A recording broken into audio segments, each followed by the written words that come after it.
Olá a todas e todos, esse é o nosso especial Dia da Mulher. Eu sou Fernanda Sodré e trouxe para vocês um debate mais do que significativo.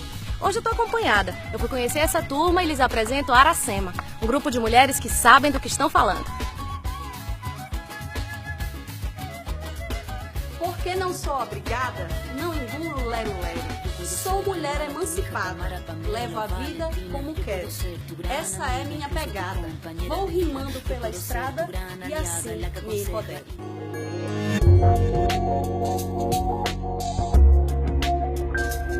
Eu acho que o principal ainda é a gente começar com uma questão primordial. A gente comemora corretamente o Dia Internacional da Mulher, o dia 8 de março é comemorado fazendo valer o que realmente representa essa data. 8 de março é uma data em que se lembra 3 episódios em especial em que aconteceram mortes muito marcantes de muitas mulheres, 2 nos Estados Unidos e 1 na Rússia, que aconteceram em 8 de março, mas em anos diferentes. Que se conta a história de um incêndio que aconteceu em Nova York, que morreram 129 tecelãs, mas essa história ficou meio que mítica no meio desses outros 3 episódios que aconteceram em anos diferentes, mas todos mais ou menos nessa época, entre o final do século XIX e o início do século XX. E todos esses episódios foram marcados por lutas das mulheres em relação à questão do trabalho. Então era um período em que começaram a aparecer muitas fábricas de tecidos, então tecelagens, lavanderias, e as mulheres começaram a sair de suas casas para trabalhar nesses locais. Então era uma mão de obra precarizada, coisa que nós temos reflexo até hoje ainda, infelizmente. Uma data que se dá parabéns às mulheres sem refletir o porquê que é 8 de março e porquê que é Dia Internacional da Mulher. Então é uma data, 8 de março é dia de luta. Uma realidade, como você disse, que ainda é vivida hoje, né? A questão das diferenças salariais das mulheres hoje nos empregos diversos, né? Teve uma campanha bem interessante que usaram uma imagem de um pão. Aí você mostra o pão. Quem fez esse pão? Um homem ou uma mulher? Não tem como você saber quem fez o pão. Mas se foi um homem que fez, por que ele tem que receber um salário maior do que a mulher? Se os dois fizeram o mesmo trabalho e o trabalho atingiu a mesma finalidade. Não existe justificativa para se pagar salário diferente para o mesmo trabalho que foi executado. Porque não sou obrigada, não vou deixar de opinar sobre uma coisa errada, que não canso de falar, que é termos pouca mulher, metendo sua colher no mundo parlamentar. Uma proposta de lei que foi colocada no Congresso em que definia qual era a roupa que as mulheres iam utilizar nas sessões, né?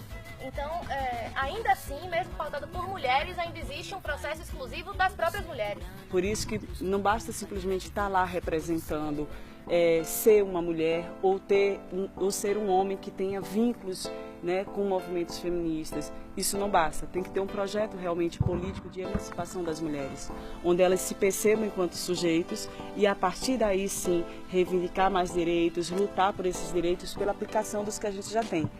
Eu me represento, né? Eu me posiciono, eu falo, eu não sou obrigada a aceitar o que é imposto a mim. Eu acho que o ano de 2015 foi revolucionário em relação à questão do tema e do debate feminista. Coisa que antes nós éramos educadas a ter uma retração, a não falar, a não abordar, a não se pronunciar, a não se colocar. Nós éramos invisibilizadas.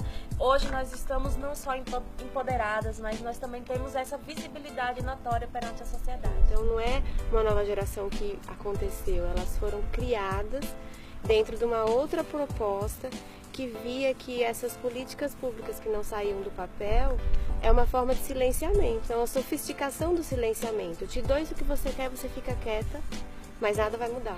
Então, se a gente não muda, né, essa questão de uma formação plena, entendendo que espaço público é espaço de todos e de todas, né, e que não pode ser, a gente não está pedindo licença, certo? Porque ninguém pede licença para entrar na própria casa, certo? A gente apenas está pegando a chave da nossa casa. Então, o importante é isso, é entender que não há uma esfera específica que se escolha.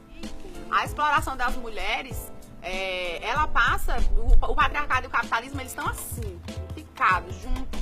Porque não sou obrigada, quem manda em mim sou eu. Não aceito ser tratada como um objeto seu. Dessas violências patrimonial, né, que são essas violências configuradas na Lei Maria da Penha, a gente ainda é obrigada a sofrer violência do tipo violência simbólica, né? E violência obstétrica. Né? Em briga de marido e mulher não se deve meter a colher.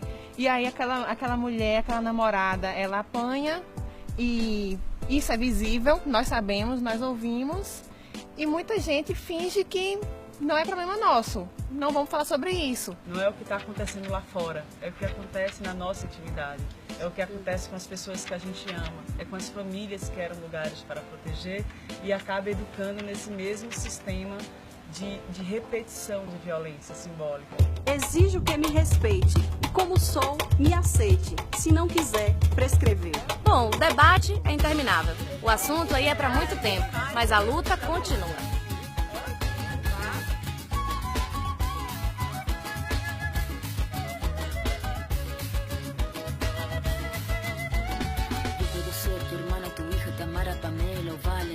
Yo puedo ser tu gran amiga, incluso tu compañera de vida. Yo puedo ser tu gran aliada, la que aconseja y la que apaña. Yo puedo ser cualquiera de todas, depende de cómo tú me apodas. Pero no voy a ser la que obedece porque mi cuerpo me